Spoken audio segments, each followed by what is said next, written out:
यह वर्ष 3050 है।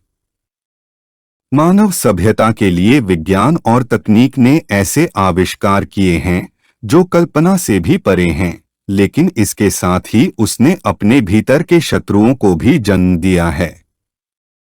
ग्रहों और आकाशगंगाओं में फैले युद्धों के बीच धरती पर अद्वितीय संकट मंडरा रहा है। पृथ्वी के परे एक विशाल एलियन बेड़ा अपनी ताकत और विनाशकारी हथियारों के साथ मानवता का अंत करने की तैयारी में है। किसी ने सोचा नहीं था कि ऐसी स्थिति में एक प्राचीन काल की शक्ति जागृत होगी। जैसे ही आसमान से एलियन जहाज धरती की ओर बढ़ने लगे, एक दिव्य प्रकाश ने धरती को आच्छादित कर लिया। उसी समय कालचक्र की एक रहस्यमय शक्ति से भगवान कृष्ण का अवतार एक योद्धा के रूप में प्रकट हुआ। उनके पास उस युग के अद्भुत हथियारों के साथ साथ अपनी पारंपरिक दिव्य शक्तियां भी थीं।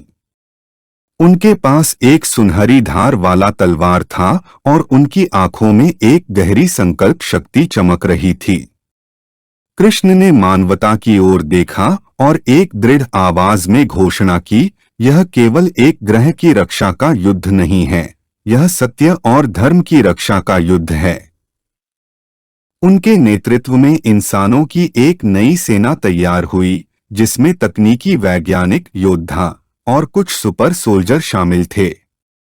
एलियन बेड़े के विशाल जहाजों के सामने पृथ्वी की सेना का साहस और कृष्ण का नेतृत्व ही सबसे बड़ी शक्ति थी। कृष्ण के दिव्य नेतृत्व और उनकी अजेय रणनीतियों के कारण युद्ध का पलड़ा धीरे धीरे पृथ्वी के पक्ष में झुकने लगा। कृष्ण ने अपने चक्र और तलवार से उन एलियन जहाजों को तबाह कर दिया जो मानवता को खत्म करने के उद्देश्य से आए थे। अंततः इस महायुद्ध में सत्य की जीत हुई और भगवान कृष्ण ने कहा, जब भी धरती पर अधर्म का भार बढ़ेगा, मैं किसी न किसी रूप में प्रकट होकर उसकी रक्षा करूंगा। अंत में कृष्ण अपनी दिव्यता के साथ विलीन हो गए, लेकिन उनके इस साहस और युद्ध की गाथा मानव सभ्यता में हमेशा के लिए अमर हो गई।